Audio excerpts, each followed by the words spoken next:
This is my very first podcast, and the first time I share my thoughts publicly on any topic. Today's story is about the five elements and how they connect to human psychology in everyday life. Part 1. To be honest, I don't have a formal background in psychology, sociology, or science. What I share comes purely from personal reflection and observation. So, what you hear is an academic truth or proven theory. There's no right or wrong here. I just hope that if something I say resonate with you or even spark curiosity, that's wonderful. In life and at work, change is constant, sometimes by choice, sometimes not. Some changes we welcome, others we resist. We often call the process change management. I won't define it here. You can easily find its definition online or in business books. But in simple terms, on a broader level, change management is part of something bigger, transformation, or to put it more vividly, a process of shedding the old skin. Transformation happens both at work and in personal life, sometimes small, sometimes massive. It could mean a new job, a new home, a new lifestyle, a new business strategy, or even a full organizational restructuring. Whenever we go through change, we always weigh certain factors, usually money, operation, people, legality, technology, or structure. On a personal scale, things might look simpler than at the enterprise level, but the thought process is similar. Take finances, for example. Money almost always comes into play, no matter how big or small the budget, no matter how costly or cheap the change might be. There's always that mental balancing act, a pause, a hesitation, a should we or shouldn't we moment. Sometimes it's quick, sometimes it drags on for months. We gather data, analyze reports, forecast outcomes, and finally make a decision. At first glance, we might think our decisions are based on logic and senses, what we see, hear, or feel. But when we peel back the layers, at the core of every decision lies psychology. Our emotion might love the idea of change, but our rational mind say that's too expensive. Or we might agree it's affordable but still feel uneasy, wanting a better deal. Both cases are psychological. Fear, excitement, greed, they are all emotional triggers behind our choices. I'm not a psychologist, so I won't discuss the scientific or biological side of the mind.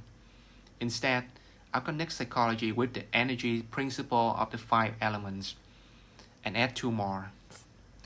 And no, I'm not a five element expert either. Everything I share here is based on my personal experience and reflection. Let's start simple.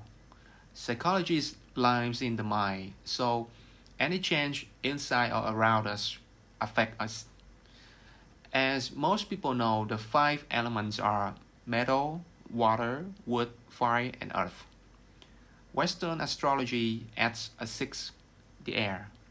And for me, there's a seven, light, the light. We won't debate whether these ideas are scientifically accurate. Let's look at them with an open, modern mindset. Here's a story.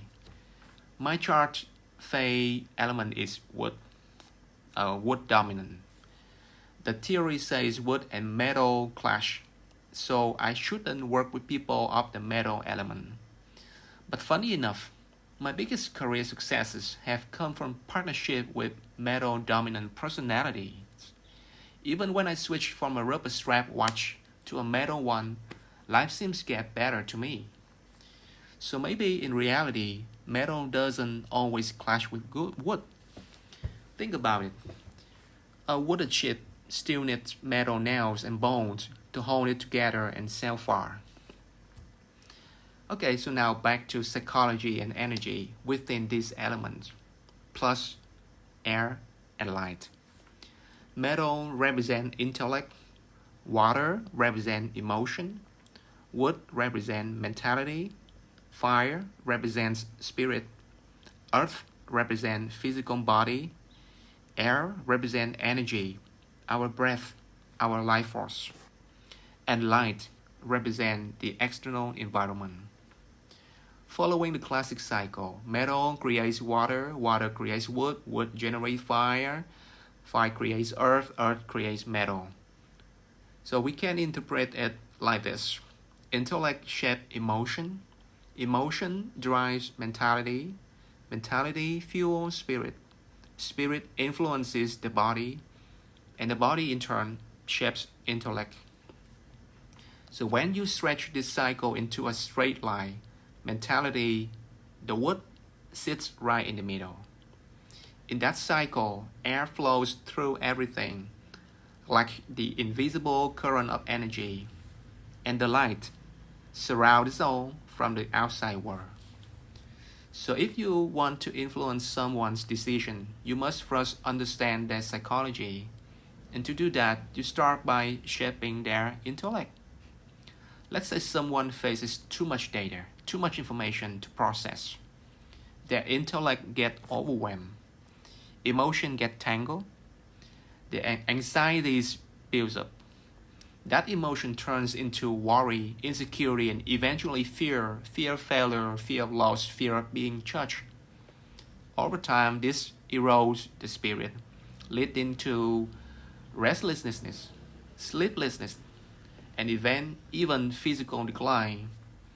When the body weakens, the intellect follows, and the cycle continues, draining our inner energy, the air. That's when we forget to breathe properly. Short breaths, uneven breaths, sometimes feeling like we can't breathe at all. And if the environment around us is gentle, we recover. But if it's harsh, we burn out. When that happens, we start to withdraw, avoiding attention, avoiding people, avoiding pressure, avoiding the public life, until we find balance again. On the other hand, when the five core elements, intellect, emotion, mentality, spirit, and body, are strong and in harmony, our energy flows freely. We adapt to any kind of light, any kinds of external environment, external challenges. This balance becomes our shield, our strength, our life force. Think about it this way. No matter how advanced technology gets, rockets, planes, satellites, everything begins and ends on Earth. Earth grounds us. It's the basis of our physical reality. The metal, the intellect, the element of intellect, represent all the brilliance of human invention, machine, engine, computers, and tools. Every great human achievement has metal at its core. Water reflects emotion. Emotion flow, calm, or rage like waves. When we soothe someone's anger, we offer them a drink, water, tea, wine, coffee, and suddenly conversation open up. Joy and sorrow both bring tears or sweat. Both forms of water. Wood mirrors mentality. Like a tree, our mindset takes time to grow. It can flourish or wither, but it rarely dies completely. With nurturing and patience, it becomes resilient, deeply rooted. Fire embodies spirit, that inner flame that drives passion, courage, and leadership. It's why we say, light the fire within, or ignite the team spirit. Fire fuels motivation, not just emotion. And surrounding all of these are air, the breath of energy, and the light, the environment that shapes how we grow and glow. These are just the beginning of my reflection on energy and psychology. I'm not here to propose any new theory or challenge existing ones. I simply want to share what I observe, what I live, and what might just inspire a thought or two. Thanks everyone for listening, and have a great day.